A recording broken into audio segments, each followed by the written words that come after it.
రకమైన ఇబ్బందులు ఖచ్చితంగా జరుగుతుంది.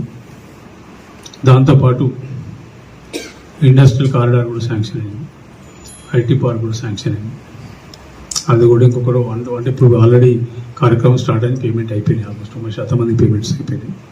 ఈ వర్షాకాలం ఇబ్బంది లేకపోతే దసరా లోపల వర్క్లు మొదలుపెట్టి 2 సంవత్సరాల లోపల కంప్లీట్ చేసి పూర్తి చేసి ఎన్నికల కన్నా కనీసం 1 సంవత్సరం ముందు ఈ పార్కులు స్టార్ట్ అయ్యి కనీసం 15,000 నుంచి 2,000 మందికి ఉద్యోగ కల్పన చేయాలనేది ఆలోచన. ఏం చేయాలో అర్థం కాదు. ఇన్ని రోజులు అంతర్గాం బ్రిడ్జి గురించి టీఆర్ఎస్ వాళ్ళు మాట్లాడుతున్నారు. వాళ్ళిద్దరు మాట్లాడుకొని ఈ రోజు నేను మాట్లాడితే నా భూమి ఉంది అంటారు, ఈసారి నేను మాట్లాడా, నువ్వు అది మాట్లాడు, నీ ఇది మాట్లాడతా అని వాళ్ళు అంతర్గా ఈ బీజేపీ వాళ్ళకి అంతర్గాం బ్రిడ్జి గుర్తుకొచ్చింది, టీఆర్ఎస్ వాళ్ళకి ఈ ఇండస్ట్రియల్ పార్క్ గుర్తుకొచ్చింది. సరే, సంతోషం. వాళ్ళు ఏ రకంగా మాట్లాడడం స్వీకరించాలి సిద్ధంగా. కాకపోతే మాట్లాడకుండా ఇక మిగిలింది వాళ్ళు వాళ్ళు ఒక ప్రశ్న వీళ్ళు ఒక ప్రశ్న వేసింది. లెక్కలతో సహా చెప్పింది. అక్కడ ఇద్దరికి లెక్కలు చెప్తాను. ఇప్పుడు అంతర్గాం బ్రిడ్జి గురించి పెద్ద మనిషి మాట్లాడాడు. సరే, ఆ పెద్ద మనిషి ఇంతవరకు పోటీ చేసింది కానీ ప్రజా జీవితాలు ఇప్పుడు లేడు, ప్రజలకు చేసింది లేదు, పోటీ నేర్చుకోవాల్సింది ఏం లేదు. ఇక్కడ ప్రాంతంలో జరిగే సమస్యలు ప్రజల ప్రాంతంతో అటాచ్మెంట్ లేదు. ప్రాంతంతో ఎవరికైతే అటాచ్మెంట్ ఉందో వాళ్ళు మనస్ఫూర్తిగా ఇప్పుడు చేయలేదు. అందుకే అంటే మనిషి అంటే ఆడవాళ్ళు కానీ మూగలు. మనిషికి 3 రకాలుగా మాట్లాడతారు. ఒకటి పెదవులతో మాట్లాడతారు. పెదవులతో మాట్లాడేది ఈ కడప దాటానికి వెళ్ళిపోతారు. ఇంకోటి గొంతుతో మాట్లాడతారు. గొంతుతో మాట్లాడేది గేట దాకా పోతారు. ఇంకోటి బాట మీద ఆడతారు. ఉదయం అంతరాల నుంచి మాట్లాడతారు. అది మాత్రం పర్మనెంట్ ఉంటుంది. ఈ ప్రాంతంతో ఏ రకమైన బంధం లేదు ఆయనకు, బీజేపీ ఆయన. ఈ ప్రాంతవాసి కాదు. ఏదో ఇక్కడ సరే ఆయన ఏదో బతకడానికి వచ్చినా, ఆయన వచ్చి చదువుకున్నా కానీ ఈ ప్రాంతం మట్టితోటి కానీ జనంతో ఏ రకమైన సంబంధం లేదు, బంధాలు. 4 లక్షలు అంటాడు, అప్పుడే 25 కోట్లు అంటాడు, అప్పుడే 200 అంటాడు, అప్పుడే 500 అంటాడు. నాకు అర్థం కాదు ఎట్లుంటుందో. ఒకసారి భూమిని ఏం కొంటలేము. భూమి అనేది తెలంగాణ ఇండస్ట్రియల్ ఇన్ఫ్రాస్ట్రక్చర్ కార్పొరేషన్. ఏ ఇండస్ట్రియల్ పార్క్ అయినా భూమి అనేది వాళ్ళే. భూమి బదలాయింపు కూడా వారి పేరు మీద జరుగుతుంది.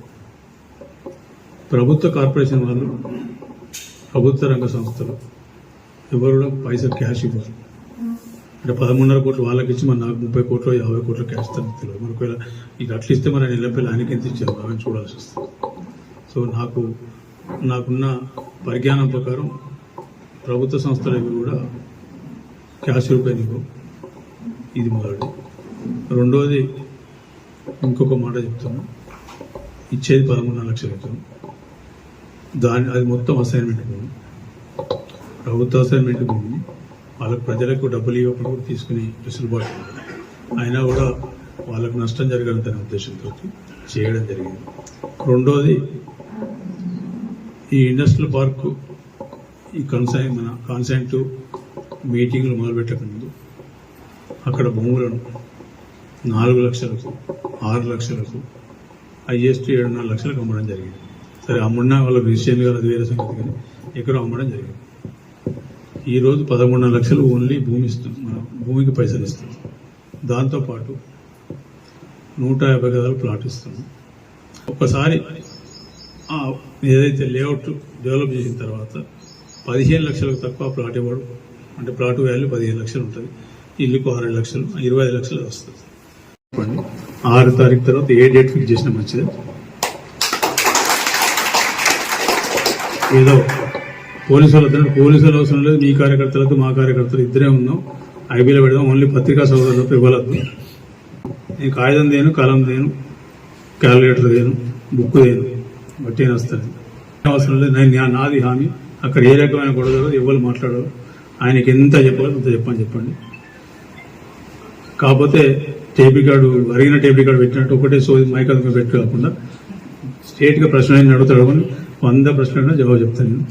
నేను అడిగిన ప్రశ్నకు సమాధానం చెప్పండి. ఎందుకంటే నేను గడిచిన 8 సంవత్సరాలు ప్రశ్నలు ఎత్తూనే ఉన్నా కానీ నా ప్రశ్నకు సమాధానం లేదు. తెల్లారి మళ్ళా 2 రోజుల తర్వాత ఇంకా అదే దాన్నే చెప్పింది మళ్ళీ చెప్తాడు.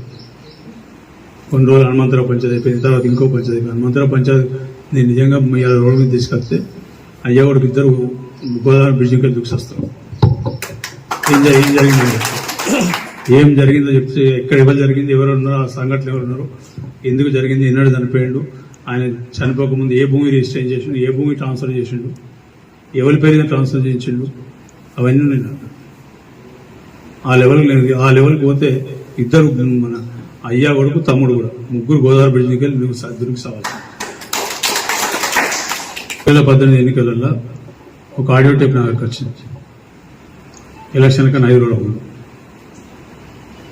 ఆ ఆడియో టేప్ పెడితే ఆ విజిత్గా నీకు భాగవతం ఉంది. ఆ భాగవతం ఆడియో టేప్ పెడితే వాళ్ళిద్దరు ఎన్నికలు చూడు బారిపోరు. మా వాళ్ళు వచ్చి చేయమంటే దగ్గర వాళ్ళు చెప్తే అన్నద్దు, సరే గెలిచి ఎన్నికలు గెలుతాం కొడతాం కానీ ఇంత ఈ లెవెల్కి దిగజారి మనం చేయొద్దు అని చెప్పి చేయాలండి. ఇవాళ కూడా ఆడియో టేప్ నాకు ఇవాళ వేయలేదు. 2018 ఎన్నికలకు 5 రోజుల ముందు వచ్చింది. సో పార్టీలు అనుకుంటే లేదు, నువ్వు గీయాన్ని చేసేది ఏముందండి. నువ్వు అధికారం ఉన్నప్పుడు మా అక్క చెల్లెలకు వీళ్ళందరూ పోయి 2000 మంది ఇంటి మీద పడితే దిక్కు తెచ్చలేదు నీకు. అది నువ్వు ఎమ్మెల్యే ఉన్నావు, అప్పుడే ఏం చేయాలని ఇప్పుడు నువ్వు అట భూములు గుంజుకుంటావట. ఒక పాంటేలోడు ఆడు గట్టిగా మాట్లాడితే జంగలేసుకుంటుంది, నువ్వు మాట్లాడదు. ఇవన్నీ పనికిరాని మాటలు, చదవని మాటలు మాట్లాడదు. ఇవి అయ్యే వాస్తవాలు కావు. నువ్వు గెలిచేది లేదు, నీ ప్రభుత్వం వచ్చేది లేదు. రేపు స్థానిక సంస్థలు చూసుకుందాం కదా, మొదలు వస్తానే కదా స్థానిక సంస్థలు ఎన్నికలు, ఆడ చూసుకుందాం. ఆ తర్వాత ఎన్ని ఎవడైనా మాట్లాడినా రేపు